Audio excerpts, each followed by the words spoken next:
I don't think I will ever forget how I learned about menstruation, which was the entire extent of what I learned about puberty at the time. I recall it as a 6th grade mother-daughter event held in the school cafeteria. The other girls and myself hardly looked at one another as we slid into the nearest folding chair and watched the grainy 8mm film with a narrator, not a person, providing the monotone explanation of the illustrations that were flickering on the screen. When it was over, each girl was given a brown paper bag containing a little red book about menstruation, a Kotex pad, and the elastic belt that held those pads in place inside her underwear. I remember feeling mortified, and I don't recall there being any kind of a program for my brothers. Today, boys and girls are given a broader education about puberty, but it's still often missing some very important information.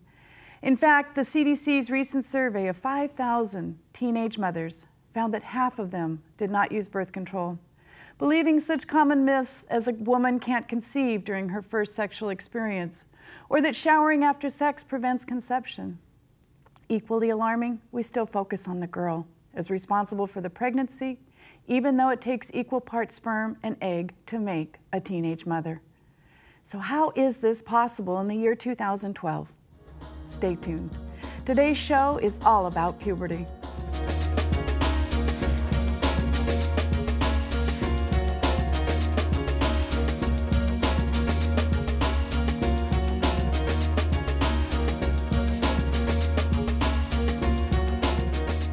Brought to you in part by Nimbus Design. Hello and welcome to Breaking the Cycles, a show where we share valuable information to change your life.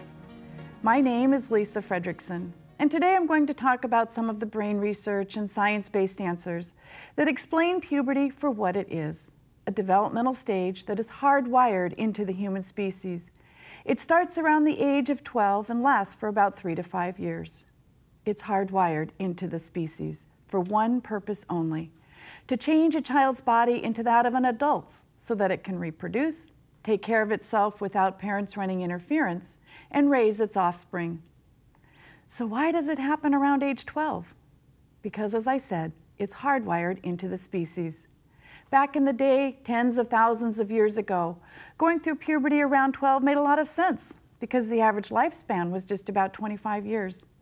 Thus, having an adult body around age 12 gave the species about 13 years to reproduce and raise the next generation before dying. It's that simple. Yet the way we talk about puberty and don't talk about it makes it so complicated because of what is also going on in the teen brain at the time. And by the way, the ages I talk about are rough averages. As we all know, some start earlier and some later. Some take longer and others not so long. So when you hear me state an age, just remember it's an average. Now, back to my point. Imagine if we were to talk about puberty the way we talk about a complex math concept, or the body's digestive system, or any of the other thousands of concepts rooted in science. Imagine if we explained the how and the why of it as a time when a girl will grow breasts made of fatty tissue and milk ducts, so that her breasts will stand away from her body and be capable of reproducing milk and breastfeeding, which was the only way to feed a baby back in the day.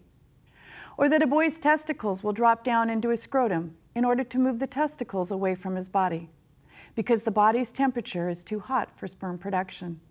And sperm is the male half of what's needed for conception. Or that both boys and girls will develop sweat glands so that the body can rid itself of waste like excess salt and regulate its temperature. It's also what causes body odor. Imagine if we talked about puberty like that, then we could easily incorporate the facts about puberty that revolve around reproduction, which of course requires sex, and the new, uncomfortable, exciting, strange sexual thoughts, feelings, and attractions that are the part of puberty that makes the species even want to have sex. Talking in this manner, early, often, and over time, would make us not want to dive under the table at the thought of our 13-year-old being capable of reproducing, nor to rally our school districts to carefully word permission slips for parental approval, to attend the class but not sit through the talk. And why would this be so important and so very helpful for our children? Because of what is and is not going on in the brain. So it's back to the brain then. This is a 10-year time-lapse study of the developing brain. let the colors sink in. The darker colors represent brain maturity, which means something clearly changes from 12 to 20, with new research showing it can continue through age 25. I'm going to talk about two of the key reasons for these brain changes. You guessed it, the first is puberty. As I've stated, it is a time of extensive hormonal and physical changes that are hardwired into the species to begin around 12 and prepare the species to be self-sufficient and to reproduce. Given the fact that the brain controls everything we think, feel, say, and do through trillions of neural networks, this means a whole lot of neural networking is going on during puberty. Much of the early puberty-related neural networking involves a part of the brain deep inside, known as the limbic system. It's the part of the brain from which we experience pleasure, the drive to take risks and to stay safe. Many of these neural networks are hardwired, again designed to make the species do the activities it needs in order to survive, like having sex to reproduce, or eating when hungry, or taking risks, which back in the day meant seeking food and doing what was necessary to stay safe. Additionally, as I explained, puberty is the time the species was to move away from the care and protection of its parents in order to be self-sustaining and capable of raising its offspring, which is why our teens turn away from their parents and turn toward their peers. It's what the brain, the species, was designed to do during puberty. The second key brain changer involves rampant neural networks wiring in the cerebral cortex, an area of the brain known as the thinking, reasoning part of the brain. These neural networks are responsible for learning, judgment, memory, motivation, perception, as well as the brakes on the risk-taking, pleasure-reward portion of the brain that's already so active. Now granted, a child has been learning, memorizing, and making decisions for years, but not the kinds of adult-like decisions they'll be faced with, not the kinds that a person can only make through experience, by learning, trying and failing, correcting a not-so-good decision, making plans, implementing plans, the kinds of adult-like decisions that really start ramping up around the age of 15 to 16. In other words, the risk-taking, pleasure-seeking portions of the brain start wiring around 12, and the thinking, reasoning portions don't get started until around 15 or 16. Not only that, but these areas can take a child until its early 20s, even 25, to fully wire. So just looking at the start dates, risk-taking, pleasure, reward at 12, thinking, reasoning at 15 to 16, that's a 3 to 4 year lag time. No wonder our teens don't know why they do what they do, and why as parents we get so frustrated with their logic, it's not there yet. So looping back then to early man, to back in the day, before agriculture, before industrialization, before modernization, life was pretty simple. Get food, reproduce, stay safe, raise the offspring, which means the brain itself wasn't as developed. Today, we have a much more complicated lifestyle. School, college, technology, jobs, sports, music, complicated family ties. And today, we live to be 80, 90, even 100. Yet we still go through puberty around age 12. Which, as I've said, means the pleasure, risk-taking portions are wiring before the thinking, reasoning portions. Unfortunately, this 3 to 4 year lag time between the two means that we can do things without often knowing, let alone thinking, of the consequences, and then have years to regret the outcomes of what we've done. Which is why then we must start talking about puberty with our children early and often and matter-of-factly, so that we can help young people understand that puberty, all of it, is just a part of being human, that the physical changes, the emotional thoughts and feelings are normal, including the sexual thoughts and attractions that occur at ages 12, 13, and 14, the feelings of wanting to touch or kiss or to be touched or kissed. Without talking about it, a child is left to wonder if they're dirty, perverted, sex-crazed, icky. They can cause a teen to change direction, get depressed, turn to substances, withdraw, or act out.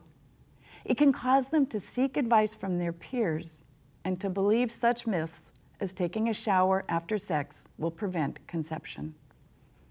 Equally important, we must include the information about puberty's influence in the brain and the brain's development itself.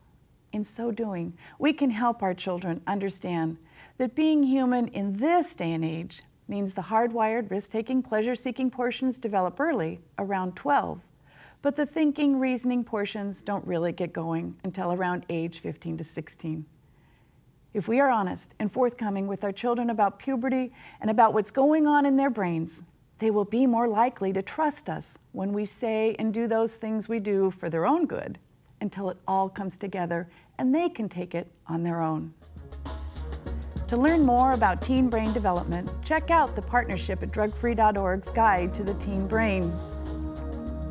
And to learn more about the facts of puberty, check out Redwood City's Teen Talk Sexuality Education. And look for a repost of this show at BreakingTheCycles.com, where you can add your voice to the conversation. Thanks for watching, and we'll see you next time.